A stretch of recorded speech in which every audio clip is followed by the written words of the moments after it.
Wait, and let me just also do this. Seemed to forgot what I was doing. I was very excited. I'll tell you why I was very excited. Because as we started the Shiur, one of our precious participants, whose name is Errol Schwartz, told us that his daughter had a baby boy on Shabbos. So I was so excited and elated to about that. I think I just sort of lost my focus and didn't do those two steps, the recording and the spotlighting. So Mazel Tov to Harold and to Rosalie, who have the privilege of another baby in their family. And we hope that to may they be privileged to enter him into the covenant of Hashem at the right time, which will be Shabbos. Can you believe that? A Shabbos bris? That's going to be amazing. Amazing. Anyways, so that's where we're going to start tonight's shiur. The idea, the relationship between Mispar and Shemot, the collective and the individual, and how we navigate that, by the way. Can I raise the volume a bit from Andy? I think what I probably have to do is speak a little louder. So I thanks for reminding me, Andy. I'll do my best and give me a thumbs up or thumbs down if it's not loud enough. Sometimes I just feel the strain, but I will do this because this is what I definitely want to make sure happens. Okay, so that's a first small idea. Let's move a little bit, keeping in Perek Aleph. There's a lot to do in Perek Aleph, so I'm going to jump a little bit, as we always do, and I'm going to Pasuk, excuse me, Pasuk Yud Chet, Pasuk Yud Chet, which is 18.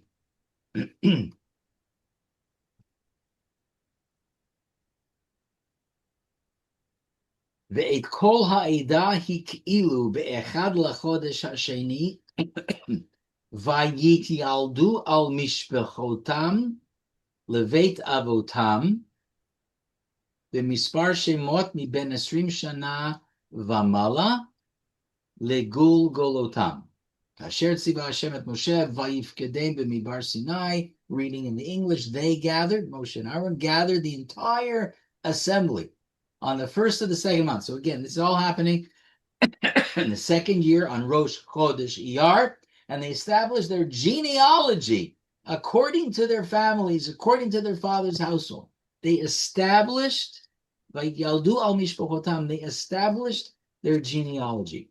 This idea of establishing the genealogy is one that the Chachamim pause and want to understand. So there's an interesting midrash that suggests that the nations of the world got together and wondered why Hashem chose to establish this unique relationship with the Jewish people. Like, what is it that made God say, you're the chosen people? What nations of the world are, as it were, asking? So obviously, the author of the Midrash is attempting to explore the idea of what makes us different, what makes us stand out. In what way are the Jewish people more than just another nation that inhabits planet Earth? Is there more? We believe we are. We believe that a God chose us, gave us responsibilities, but why? So the Midrash goes on to offer the following. So the Midrash says that Hashem replied to the nations of the world, and this is the English.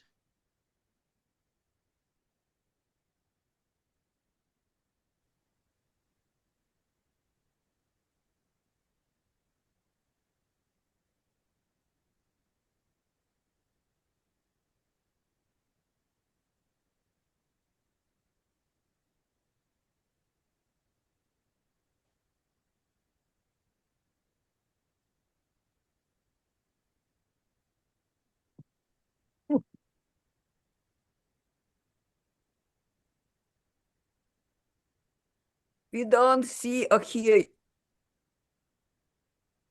You're frozen.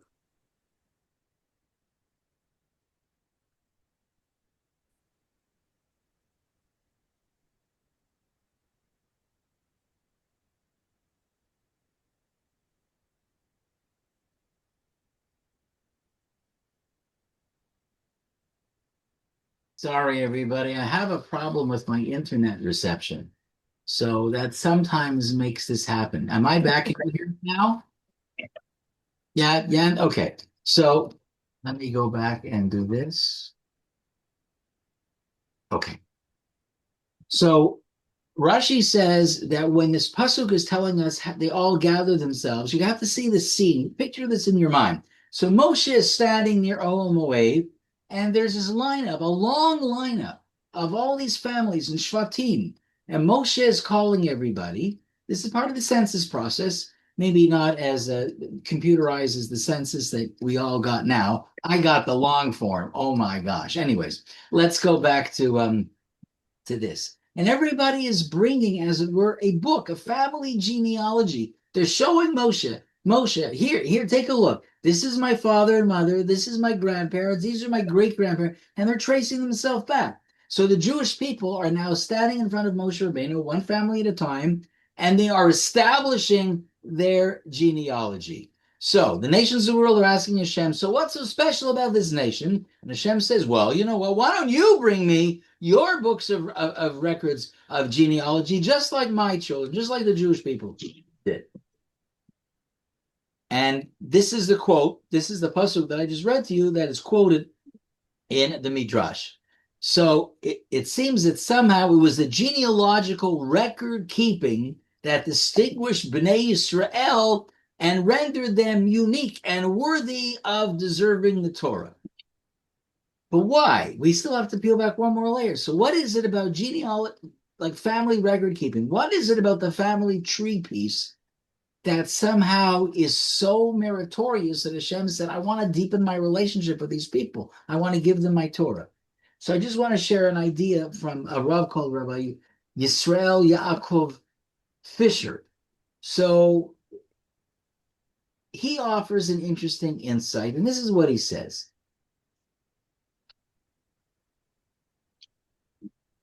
The way in which we experience Torah, and we've spoken about this a lot, is that you and I are part of a chain. We're part of a tradition. We did receive the 5 books of Moshe. That's called the Torah Shebichtav. But the Torah Shebichtav is accompanied at the very same time by the Torah Shebal Peh, which is the oral law. So when somebody says, how many Torahs do the Jews have? The answer is 2, and it's a correct answer. We have that which was recorded and written down pasuk by pasuk and given by Moshe to the Bnei Israel. It's called the Chumashim, the 5 books of Moses. But at the very same time, Hashem taught Moshe the explanations of everything in the Torah, which he then began to teach in a methodical way to the Jewish people. But what he's also established is the idea of transmission. The Torah is not something you do in isolation. You don't go to the library, buy a book, or you get an Amazon order, sit down and read. That's not the way in which Torah is conveyed. Torah is conveyed by a parent to a child, a teacher to a student. That's the way it is conveyed. So how do you convey that? What's the way in which the primary way is the family unit. The family unit stands at the heart of the Jewish people. The family unit, meaning grandfather to father to grandson. That's the way in which Judaism was sustained for centuries. It was based on that connection, the family unit. And so when, according to Rabbi Fisher, when this Midrash says, you know why God found the Jewish people to be worthy? It's because they understood the purity of and the holiness of establishing family records. They knew that there's an inherent importance of being able to trace yourself, because that line of transmission is in fact a lifeblood. And so that was what Hashem saw. That's why these people are worthy, because they understand the uniqueness of that relationship. And to make a commitment to Torah is to make a commitment to that. And when that genealogy is broken, God forbid, Rahman al-Litzlan, may Hashem protect us, then it's not just the family tree that's broken. That is amongst the injured parties, but it's also partially about our own ability to transmit what we mean to each other as Jews, our relationship to Hashem. When you just think about Pesach and the Seder night and how it was strategically structured. Certainly by the Haggadah, one of the points of the whole evening is that transmission. Now, those of us who are blessed to have children are invited to tables where there are children. You can see it in action. That's the whole point. V'higadet bincha. The night of the Pesach Seder is a fundamental night in which the older generation is tasked with conveying principles of emunah and bitachon, faith and reliance upon God. Why? Because that's how we continue the Higadato Lebincha by Fisher. That's the point underlying this midrash. The midrash is saying the Jewish people understood this aspect, and therefore, when you look at this pasuk and it says that they all lined up and presented Moshe their family tree, Hashem says they understand that. That's not something that you can take for granted. And when he challenged the rest of the nations of the world, he said they don't. Now, I don't know whether this midrash is making a statement well, that the Jewish people have developed a system of transmission that other nations have not. Now, I'm not an anthropologist, and I really have not. I'm not a sociologist, so we don't know. Maybe some here have read more or researched more than I. I don't know to what extent this midrash is historically correct, but it's clearly saying something about the uniqueness of the Jewish people. Okay. I want to share a really interesting piece of Torah with you tonight. We have to build out a little bit. And it's from Seforno, Rabbi Seforno. So in order to appreciate it, we need to just take a look at the next little piece, which is in the Torah. I'm still in Perek Aleph, and it's Pasuk Chaf. I want to start with Pasuk Chaf, and then okay. So here begins a census. Part of Sefer Bamidbar. It's also called Sefer Pikudim, another name that the rabbis gave to Bar-Midbar. One is Bamidbar. That name is derived as the other Shum from one of the first words in the beginning of the book, number one. Then you have the Greek, later Latin version of the name, Genesis, Exodus, Leviticus, Numbers, and Deuteronomy. And then we have another name of the books, not the name that I just said, but these are the names that are Chachamim attached to the books, which they felt describe in some ways the essence of the book. The name that our Chachamim assigned to Sefer Bamidbar is Sefer Pikudim, the book of census, because essentially there's at least two census which are mentioned. We're at the very beginning, so this is the first census. So now let's take a look at how the Torah begins its discussion of the census. I'm going to start with Pasuk Chaf. Vayihiyu v'nei Reuven b'chor Yisrael toldotam lemishpachotam u'beit avotam b'mispar shemot legugul otam kol zachar miben esrim shana v'mala kol yotzei tzeva pekudehem l'matei Reuven shisha v'arbin elef v'chamesh meyot.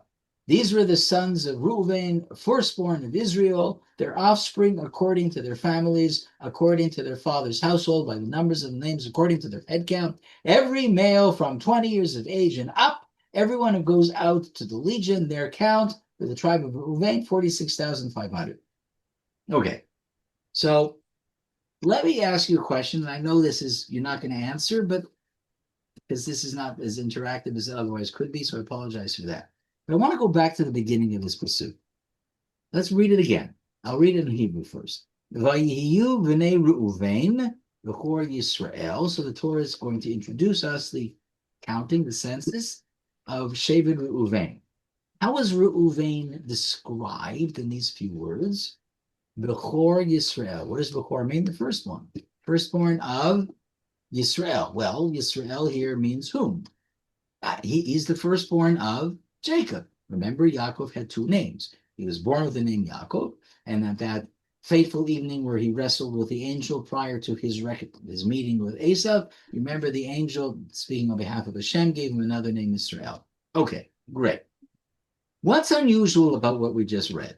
What is it about what we just read that ought to make us pause and think, wait a minute, this seems to be a little unusual. What is it?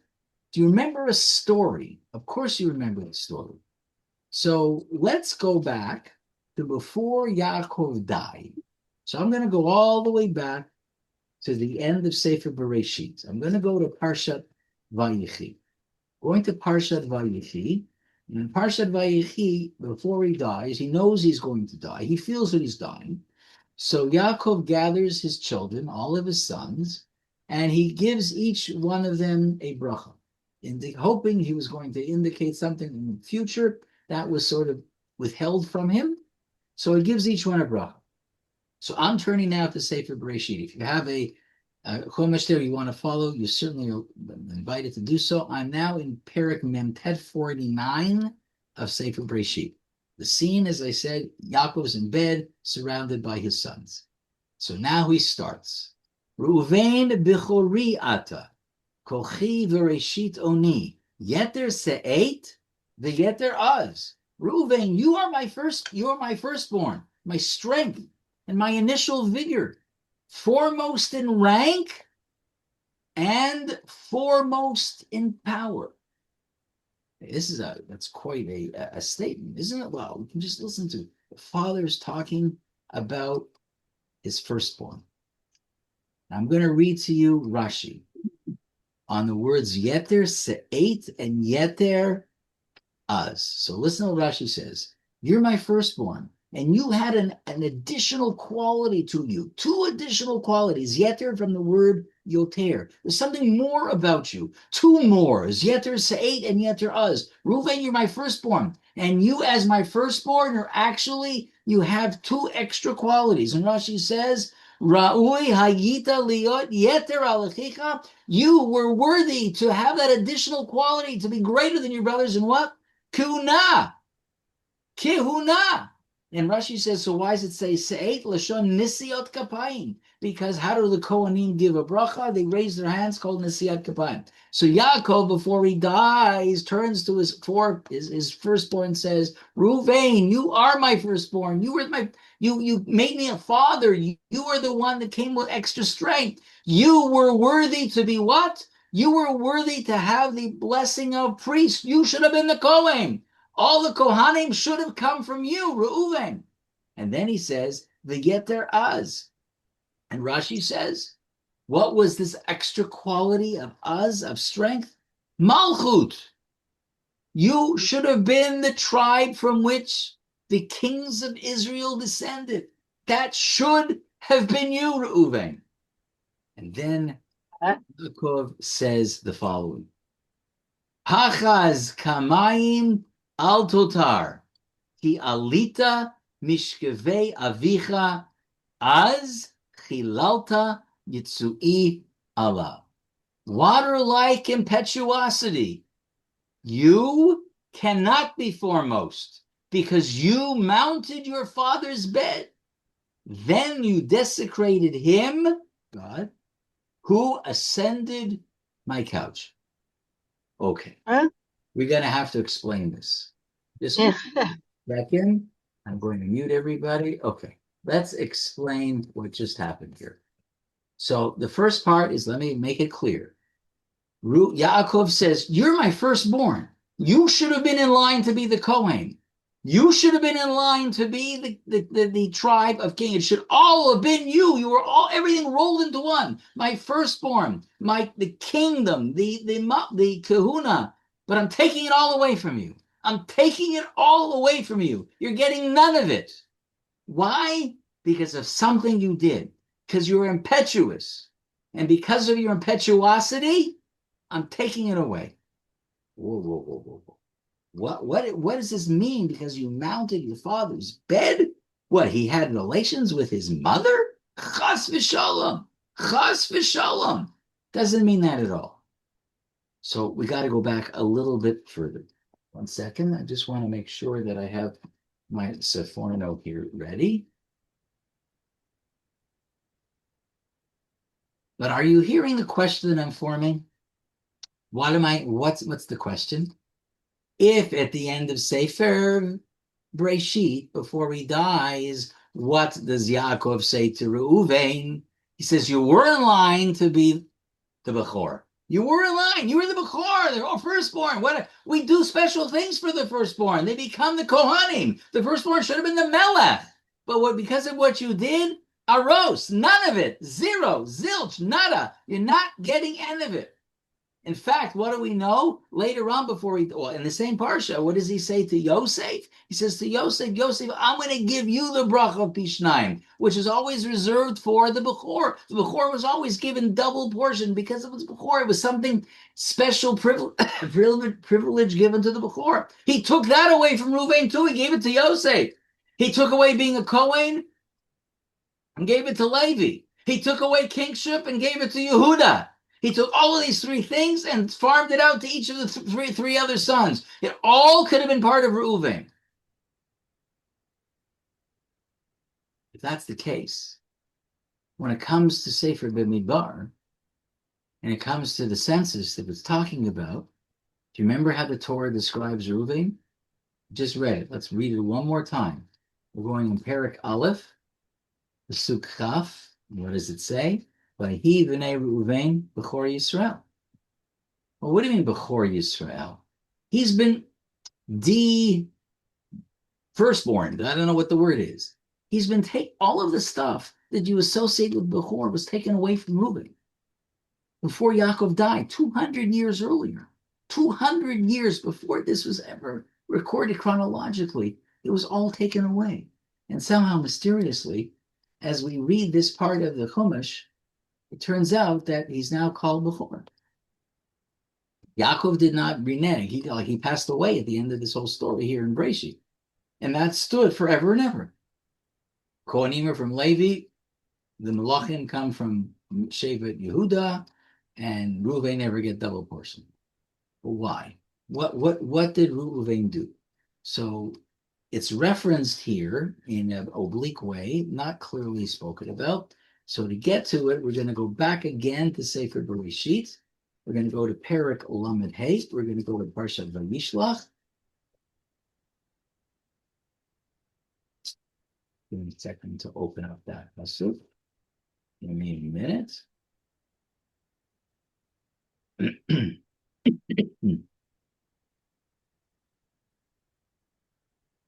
And here's the pasuk. So Rachel dies. She dies. This is what's just now. Rachel dies. Vayihi bishkon Yisrael ba'aretz hahi. Vayelech Reuven vayishkav et Bilha pilegish aviv vayishma Yisrael. Vayihiyu b'nei Yaakov shnei masar.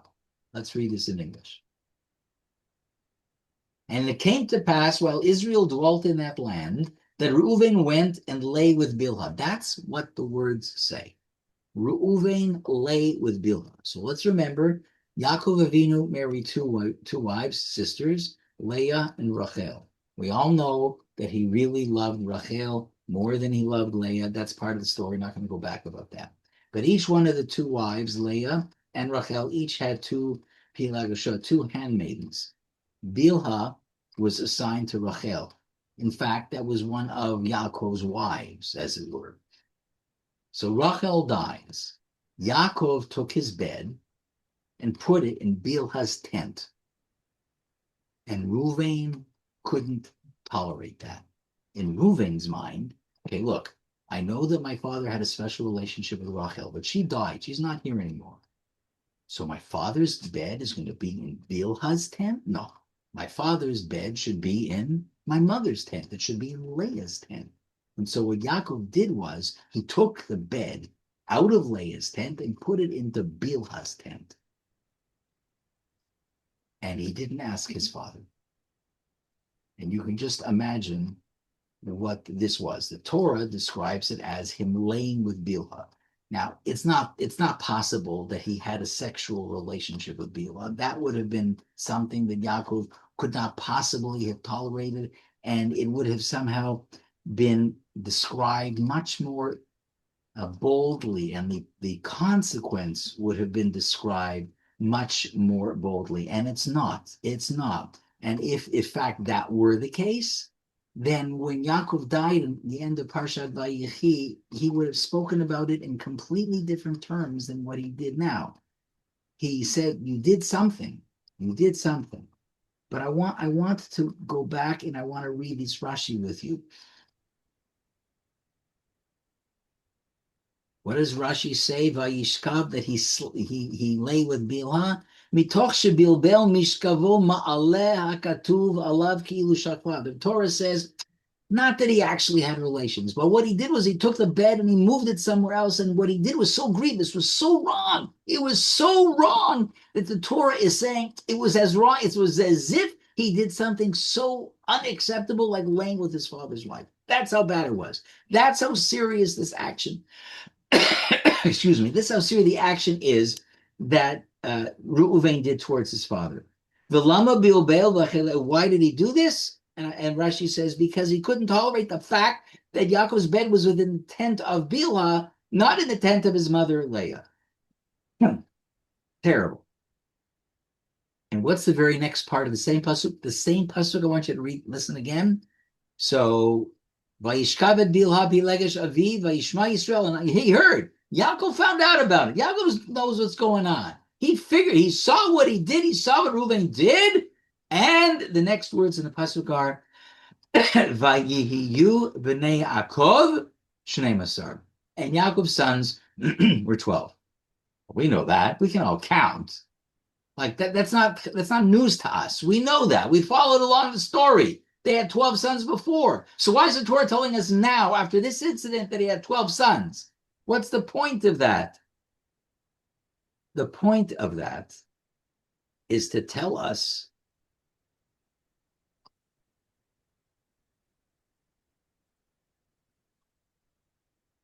that something about this relationship may have changed, but something about the relationship did not change. So I want you to listen to the words of Sephorno, which is, it comes up with a really, really interesting idea that now will make a little bit more sense when we go back. So give me a second. I'm going to open up the Sephorno in my Mikroot Gedolot. I want you to learn this with me. Second, my friends. Oh, listen to this. Vayishma Yisrael vahiyu b'nei Yaakov shnei masar. So Yaakov Avinu here, called Yisrael, heard what his son Reuven did, moving the bed, and this is what the Sephorno is. And why does it say right afterwards he had 12 sons? Listen to Sephorno. Af al pi sheshama, even though Yaakov heard what he did, and even though I'm sorry, this was deeply upsetting. He had no right to do this. This is such an invasion of a father's privacy and intimate relationship with women. You have no right as a son. This is not something for you to get involved in. Lo hipi lo miminyan banav. What? Yaakov refused to disown him. And there may have been other people who've said, when you do an avera like that, there's no way you can stay in the family. You're out, finished. You're an ausfart. You figure it out. You're disowned. I'm wiping my hands of you. So even though when Yaakov heard what he had done and understood that this level of invasion of privacy was so wrong, Yaakov refused to kick him out of the family. He refused. Lo hipi lo miminyan banav. He refused to say you're not part of the family. He refused to say you're not one of my sons. Why? Ki lo haya safek etzlo she'asa teshuvah le'alter. Svarno says because Yaakov was absolutely 100% sure that as soon as Reuven did this and realized it, immediately he did tshuva. Immediately. Now, that's not the case with some people. We have stories in the Tanakh where, for instance, Hashem finds out what Adam Arishon did in the Gan Eden. He says, what's going on? And Adam says, well, not really. It's her fault. No. Some people try to disconnect themselves from personal accountability and responsibility for what they've done. And that already is not the same case. But this was not this case with Reuven, says Sephorno. He immediately did tshuva. Immediately. He said, I own it's mine. I made a mistake. And I want to do tshuva. And as a result of that, Velo ne'edar miminyan b'nei Yaakov ha'atidim litkayem b'Yaakov v'sol kol umot. And as a result of the fact that he immediately did tshuva, honestly, wholeheartedly recognized what he did, Yaakov said, he is forgiven. He is forgiven. And it's not as though that the hate remains a stain. There is no hate. It's gone. He was absolutely, totally forgiven. Yaakov was sure, and this, by the way, is something Sforno feels strongly about, that immediate tshuva when you recognize you've done something wrong, has the power to eradicate the hate. Huge idea, huge idea. So, and that's why, says the Sforno, the Torah tells us, Vayishma Yisrael, and what else? Vayu b'nei Yaakov shnei masar. That there was no diminishment of his place. This is at this point of the story, So now let's go back to what we read before in Sefer Reshi Parshat Vayechi. I'm going to open that up. And I want you to hear the words of the Sforno there, because something happened between the time of the incident itself and his last breaths, when he gathers his sons and he gives them the bracha that he gives them, and he speaks to Reuven. He says what he said. So let's go over that one more time and listen to the words of the Sforno trying to explain what's going on. So again, you remember, he said, you, Reuven, you were yeter se'ed, yeter az. You would have had it all. Everything was rolled up into you. Says the Sforno, yeter se'ed v'yeter az. You had the promise of being the Kohen. The yeter az, the promise you would have been the family of all the kings would have come from you. But Pachas kamayim al totar, but you had this impetuosity. Says the Sforno, Ata pachas kamayim al totar al achecha b'inyan yeter se'ed. Says, because of this quality, you can no longer be that person to be trusted to have the power of kahuna. You have demonstrated a quality that can't be the quality of a leader. You could have been originally, in the scheme of how the family should have been structured, you should have been the Bechor that had all of these things. But by virtue of what you did, you can't occupy this position. You can't have that extra portion. Yes,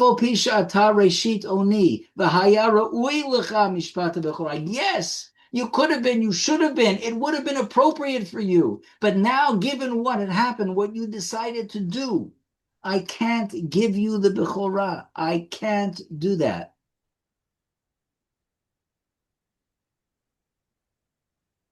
In other words, what the Sforno is saying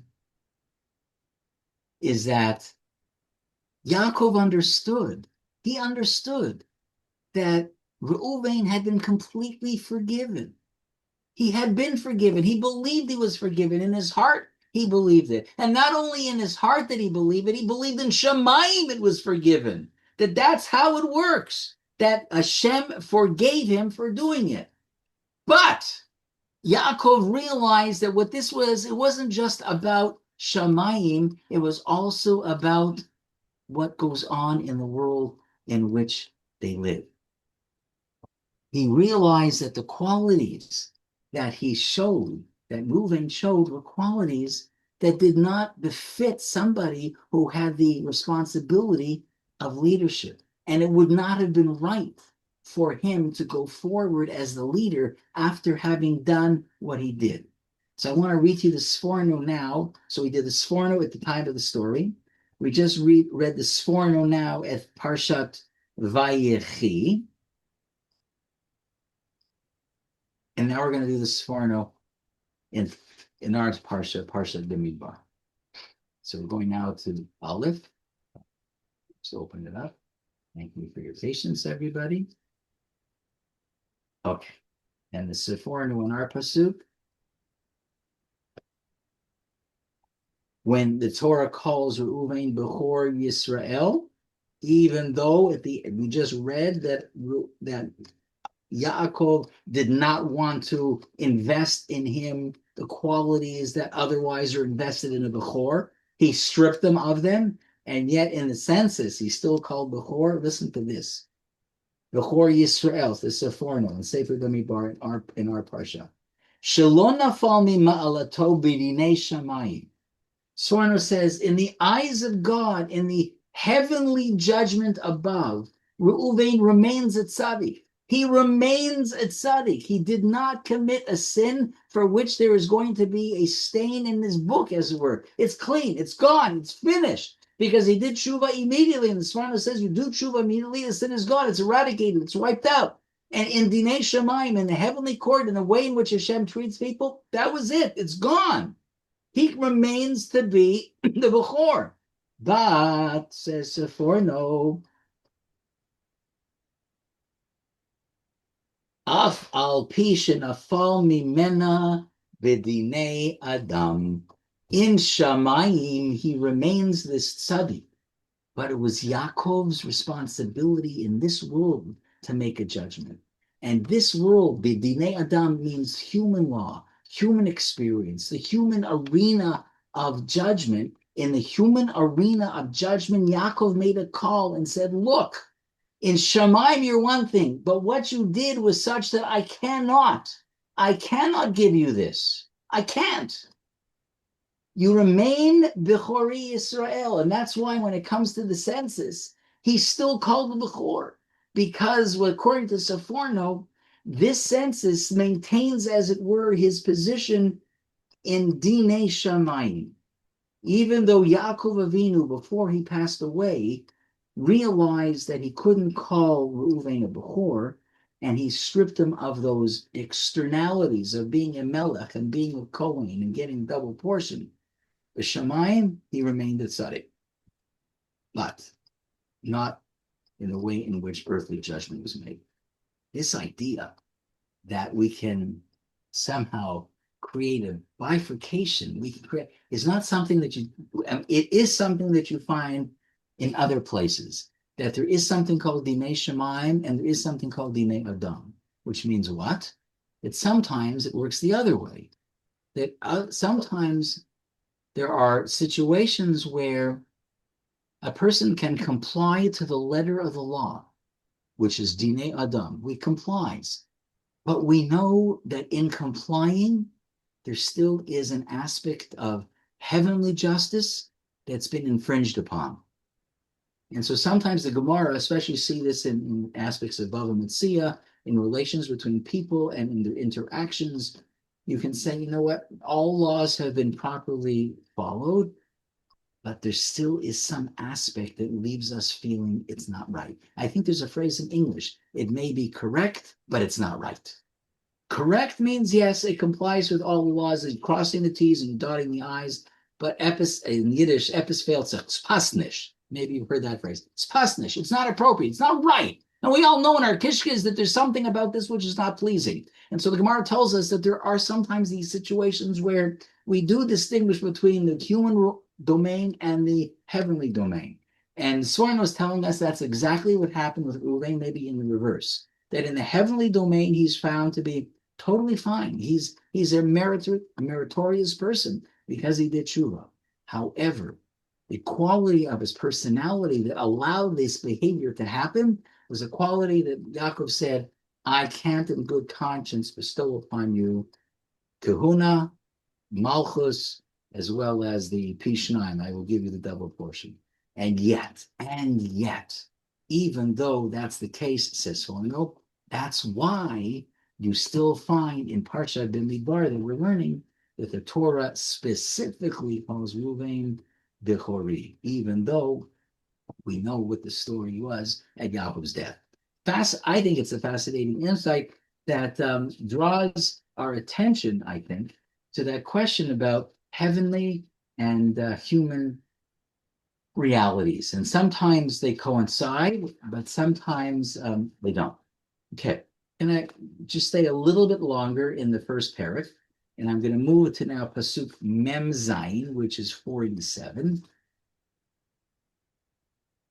And we're again continuing with the census for all the Shvatim, and now we get to Shevet Levi. And the Torah says in the discussion of the census, everybody's involved. Well, not everybody is involved. Shevet Levi isn't involved. And the last pasuk in this section, the Haleviim lemate avutam lo hotpakdu bitocham. All their countings, no, I'm reading wrong pasuk. The Leviim, according to their father's tribe, were not counted among them. The Levi'im were not counted among them. Um, so some of you may have heard the name of Rav Chaim Kanievsky, Zecher Tzaddik Livracha, a brilliant, brilliant mind. He passed away a couple of years ago in Israel. Perhaps at the time of his passing, he would have been recognized as the ultimate posek for the Haredi worldwide Jewish community, and all would defer to his wisdom. He was a brilliant, brilliant man, so brilliant that every time there was a leap year, he published a book in the extra month. His knowledge was vast, and he was able to, in 30 days, actually author an entire book on aspects of the Torah. Brilliant. Anyways, in one of the books that he wrote called Igrid the Kaluk, he offers an interesting idea of what is it about this idea that the Levi'im were not counted with their fathers. The Halevi'im l'matei avotam lo hotpaktu b'tokam. That there was a break here in some ways. So he makes an interesting comment, which I think is in some ways more midrashic, but I think it's worth just thinking about briefly. He says sometimes in the way in which life unfolds, there's an eternal truth in this pasuk. It's not just a moment that this pasuk is not just telling us something that happened centuries ago to our forefathers in the desert at the time that they're doing a census, but there's really a deeper message here that is eternal message and keeps coming up over and over again. Because sometimes there are sons of tzaddikim. These are the children of great parents, parents who are steeped in Torah, steeped in Chesed, steeped in mitzvot. And the children think, what? This is my Yerusha. It's like these are my parents, and whatever it is that they've been able to accumulate and accrue for themselves in their Torah, in their Masim Tovim, in their Chesed, in all of the things that we would say are spiritual accomplishments. So, I'm going to get those too. They're going to somehow be transmitted. I'm going to inherit those in some way, shape, or form. And he says, well, that's foolish. It's foolish of you or anybody to think that these things are passed down as a Yerusha because your parents had the merit. It's not true.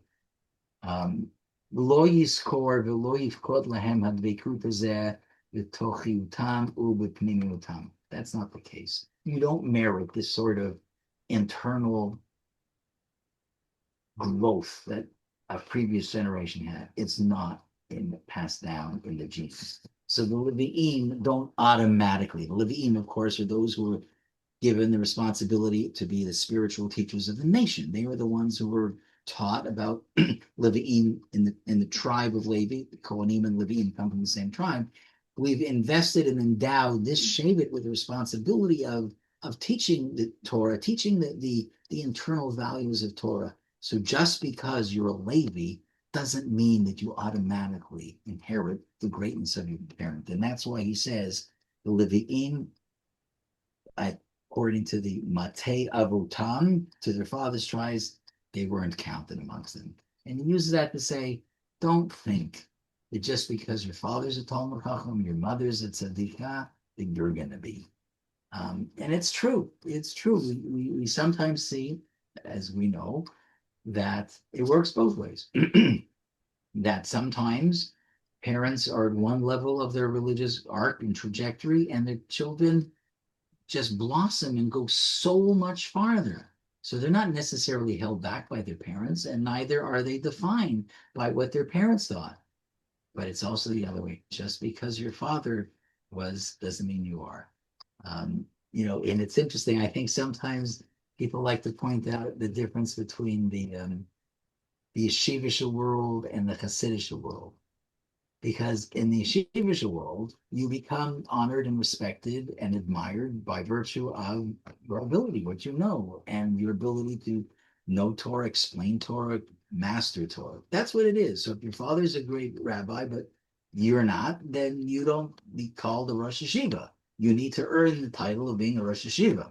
But sometimes in the Hasidic world, if your father is the Admor, he's the Rebbe, it's somehow great kavod is also attached to the child of the Rebbe, maybe in the hope that he will one day become like his father, but it doesn't always happen. So that's the point that the excuse me, that Rabbi Kanievsky makes on this. Let's excuse me. Let's move along a little bit more. Moving to Perek Beit.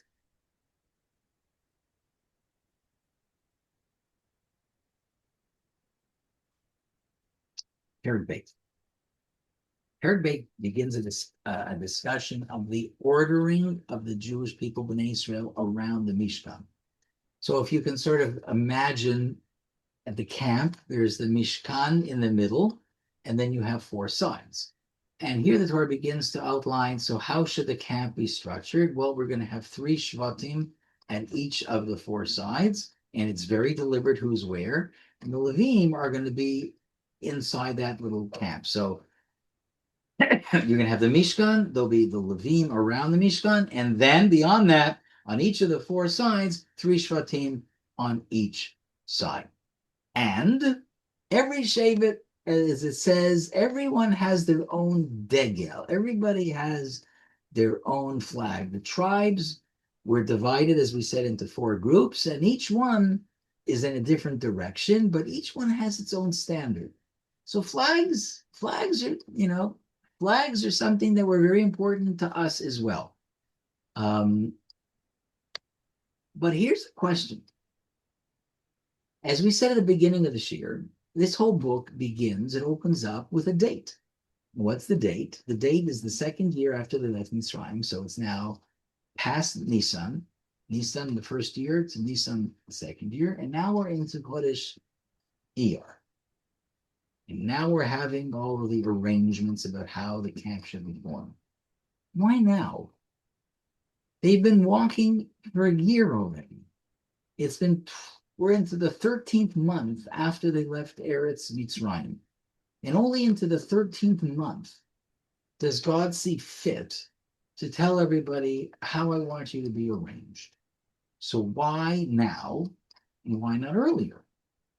Rabbi Yaakov Kamenetsky, the late Rabbi Yaakov Kamenetsky, was at Rosh Yeshiva in New York of the yeshiva called Torah V'dat, and he too collected his thoughts and published a book. I quoted him before on the Torah called Emet Li'akov. And he says, well, the thing that changed and made it possible for God to give instructions about how to construct the camping procedure, that made it possible was what? The Mishkan. That's the big difference. They left Mitzrayim, there was no Mishkan. And now there is a Mishkan. And now that the Mishkan has been established, Hashem says, now I can tell everybody where they need to go. Why? Because the Mishkan, as the focus, takes away some of the stress and division or strife that could have been developed without it. Every tribe is different. Not all tribes are equal, both in size, but maybe even in temperament, about history. Remember, the tribes are really the outgrowth of Yaakov's 12 children. And each one of those 12 sons that he had qualities that Yaakov Avinu himself saw and spoke out in Parsha Vayechi and gave them brachas for the future. So we know that Yaakov Avinu was insightful enough to realize that his sons were different, and each one had different qualities. So those different qualities were passed down not just to those 12 boys, but through to the Shvatim. So now we have 12 Shvatim, which are much more numerous. We have like 3 million people of 12 tribes each, and we still have those qualities hovering over the tribes. So different qualities could give rise likely to strife and division and quarreling and fights. And sometimes, of course, that's true. That did happen. But Hashem felt, says Rabbi Kamenetsky, that with the Mishkan at the center of the camp, that was like a unifying force that somehow was able to bring everybody together and to create the standards that everybody could adhere to. And only once he did that is it possible to assign everybody a spot. Because without the unifying force, without the goal, without the clarity, without the mission, everybody feels that it's like a free for all. Now, the irony, this is something I don't know whether Rabbi Kamenetsky would speak about if we were in the room together, we would ask him this question. Did it prove to be a solution to the problem? Did the existence of the Mishkan in the desert prevent strife from happening? Was the unifying mission one that was so powerful that it made the Jewish people into a unit? Well, there was one time that it did, in Matan Torah, which we're going to shortly celebrate with the coming of Shavuos, as you know. So there the Torah says that everybody camped, and this was before we had the Mishkan, right? They camped around the Har Vayichan Sham singularly. The entire nation somehow was able to come together in a unique collection of brotherhood and clarity of thought and purpose and lack of division and lack of strife. I don't know whether we ever have been able to recreate that moment. And I think we all hope that maybe that is the power of Torah and that is the power of bringing people together. And in a completely different setting, in my new responsibilities at Aish, I can see how Torah does bring people together, especially those who've never had opportunity to learn Torah, to experience Torah. A couple of weeks ago, we had a Shabbaton in the area, and just watching all these young men and women who are not familiar with Shabbos and not familiar with all what we know, what we've learned, coming together and feeling inspired by it and feeling elevated by it, you can see that when your heart is willing to be open and listen, that Torah can in fact be that catalyst. In Yetz Hashem, that should not only be true for that part of our community, it should be true for our part of the community as well. So let me just end with one with one idea. You know, Sefer Bamidbar is called in the desert. That's what the word Bamidbar means. And next week we will be Yetz Hashem be celebrating Shavuot. So here's an interesting thought that Rabbi Yosef Levin, in his book on the Torah called Torah L'Moadim, asks what I think is an interesting question, which in some ways seems so obvious. But we'll just call it out as it is. What's a desert? Well, a desert is a place that obviously supports no obvious growth of life. It's sparse. All of the things that we associate with the desert are the opposite of growth in life. And along comes Shavuot, and we call it Chag HaBikurim. It's the holiday of the first gathering of the wheat, and we bring the Shnei Luchot of the Shnei Chalot, that we bring on Shavuot, and the holiday itself, agriculturally, talks about growth and blossoming and harvest and challahs and food, and yet, where was the Torah given? It was given in a desert. Why? And Shavuos represents the giving of Torah, yet Shavuos talks about the idea of growth and blossoming and fertile, and yet the Torah itself was given in a place which was exactly the opposite. These are two contradictory sorts of messages. And why is that? And so the answer that is in the book, what Torah Modim suggests, it's an interesting one. Here's the answer. If you have to think about the most fertile place in the world, it's Gan Eden. Gan Eden. So what makes something Gan Eden? Is Gan Eden created because of the agricultural, because of the water, because of the vegetation? Or does Torah create the Gan Eden? Can you be in a place which is fertile, but which is actually a desert? And if you think about it, of course, remember the story of Lot? When he and Abraham separated, Lot sort of took a look at the countryside and he went to the place that he thought was the most lush. And what was that? Stone. So in some ways, it reminded him of Gan Eden. It was so beautiful. It was so gorgeous. But it was a desert. It was a desert of all the values that we need to have as a community, a building community. So it's Torah that creates the aspect of Gan Eden.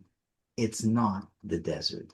You could be in a place that's lush, which is more like a desert, but you could also be in a desert, which is more like an Eden, if we're living and animated by the force of Torah. And Meretz Shem, I don't know how we're going to call Canada or the countries we live in. Sometimes they look like they're lush, and sometimes they look like they're a desert. So Yiratzon Hashem, give us the wisdom that we need, the strength that we need to do the right things that we need to do. We will be having a class next Tuesday, which is the week of Shavuot. Thursday night, as you know, is Shavuot. So next week I'll spend a little more time, I think, talking about aspects of Shavuot, maybe something about maybe like Ruth, the best stories of all time in the Tanakh. So thank you everybody for joining tonight, and please feel free to unmute yourselves. And I'm happy to have some conversation if anybody's up to a question. And Mazel Tov again to Harold and Rosalie on the birth of a grandson, to Naomi and Sassi. Amazing. Wow. Okay. Thank you very much for the class. It's wonderful. Thank you, Milka. Thank you. I really appreciate you saying that. So, Rabbi Diamond, I just had trouble hearing when the schedule for the Shiurim. Could I just trouble you to just mention? Next Tuesday. We're having a class next Tuesday. Okay, good. Okay. Sorry if my voice isn't carrying, but it's not as strong as as it ought to be. I'm struggling a little bit with a cough and a cold. So It was fine. It was fine. Thank you. And the thought behind it was. I tried my best to make it myself audible. The thought behind it was just as strong. And it's very interesting, the history of the Ruvain family. Wasn't that interesting? The history of the Ruvain family is nothing is hidden. Nothing is brushed away. No, that's not the Torah's way. I mean, the Torah openly discusses what would seem to be the shortcomings or the mistakes of our great leaders, our great forefathers. It's true. But I thought Sforno's point was fascinating, that he tried to sort of distinguish by virtue of a very close reading of the text. Just read the words, read what it says. Why is he called the Bechor if Yaakov at his deathbed took these things away? So he comes up with his fascinating theory, because there's a reality in heaven, there's a reality on earth, and they can exist parallel, but be very different. I thought that was fascinating. But maybe maybe that's encouraging to us. Maybe for all of us, we live here in this world, and not all of us are as strong as we want to be. Maybe we can still somehow find our place in the heavenly existence. But I don't know. Anyways, I just thought that was an idea worth sharing. So thank you for bearing with me. Okay, my friends. Thank you very much, everybody. Wishing you all Shabbat shalom. Thank you. Shabbat shalom. And hope to see everybody on Tuesday. You know what? Your Bye. Shiurim are wonderful and so detailed. Have you ever thought about maybe taking the AI notes and sending them out? Whoa, that's such a good idea. Rhonda, why didn't you suggest that before? It didn't occur to me, but I'm in another Shiur where they do it, and that's such an awesome idea. I have to. Okay, I'm going to see how I can make that happen. Awesome. Okay. Perfect. I'm so glad. All right. Kol tov. Thanks. Okay. Good night, everybody. All the best to everybody. Have a wonderful week. Hi, Brenda. I'm glad to see you. Thanks so much, Rabbi. Thank you. Hi, Marty. Okay, everybody. All the best. Thank you, Rabbi. Thank you.